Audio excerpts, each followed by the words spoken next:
Welcome to the Utility Vehicle Driving Training inside NITO. To be able to drive a vehicle inside NITO, you must have a valid driver's license and have this theoretical training, which is renewed annually. The responsibility of an authorized driver is respect and comply with all the rules established in this procedure. Comply with the provisions established in the traffic law. Some important definitions to know are: checklist to verify the correct operation of the utility vehicle before using or driving. The correct operation of lights, horn, brakes, accelerator, door locks, seat belt, fuel level or battery charge, and tire condition is verified. Utility vehicle, motorized device used to transport cargo or people through streets enabled inside the school. And safety devices for utility vehicles, any element that is mandatory to avoid an incident or accident when driving a utility vehicle. The devices that should be used are seat belt, tire chocks, slings or meshes to hold cargo in the pickup, and helmet.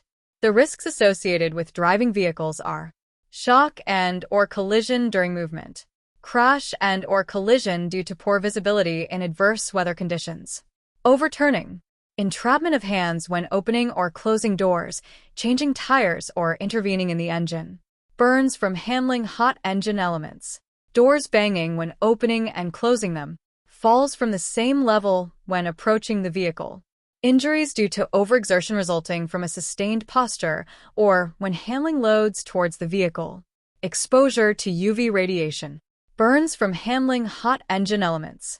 The personal protection elements that should be used are certified motorcycle helmet when driving electric tricycle, safety shoes when handling and transporting cargo with a utility vehicle, safety gloves when handling and transporting cargo with the utility vehicle.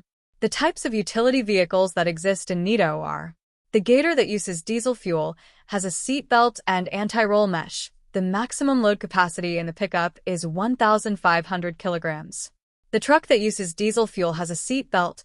The maximum load capacity in the pickup is 3,500 kilograms. The electric tricycle that uses electric batteries must use a seat belt and helmet. The maximum load capacity in the pickup is 300 kilograms. The quad bike that uses gasoline as fuel must use a helmet. It is only for transporting people and is used by an external security company from NITO. The mower tractor that uses gasoline as fuel only allows one person to be transported and is used in the NITO gardening area. The golf cart that uses electricity as fuel allows transporting people and cargo. Its maximum capacity is 500 kilograms and is used by the NITO warehouse area. About the general safety measures. It is important to know that every driver must permanently carry your driver's license if the vehicle requires it, are responsible for the vehicle in your charge, and must promptly report any incident or accident that affects the normal operation of the vehicle. Must know and respect current traffic legislation, procedures, and internal regulations.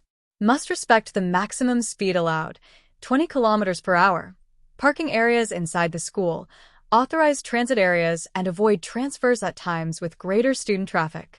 The vehicle is a work tool, therefore it should not be used for private purposes without justification of some work. If you must use it outside the school, you must request written authorization from the general management and/or rector. Vehicles should not be loaded more than established by the manufacturer, which must be clearly labeled in the loading area.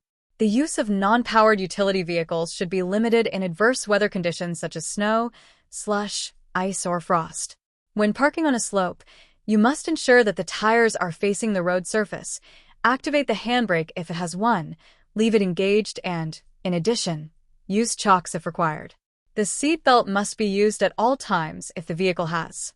Pedestrians have transit priority. The prohibitions of this procedure are: provide school vehicles to people outside the institution. Transport people in pickup vehicles that have it. Transport more people than the capacity indicated by the manufacturer. Driving under the influence of alcohol, drugs, or medications that cause drowsiness. Finally, the stages of this procedure are: take the keys of the vehicle you will use. Perform the checklist before using the vehicle. This is done with a QR code that is attached to each vehicle. If one of the questions with a red star is positive, for example, that the braking system is not working correctly, the vehicle must become unusable. Then you must use the seat belt, secure the braking system once stopped, travel on authorized streets, and park in authorized areas. Thank you for participating in this training. Then please sign the attendance document and send it to Mpol@nido.cl.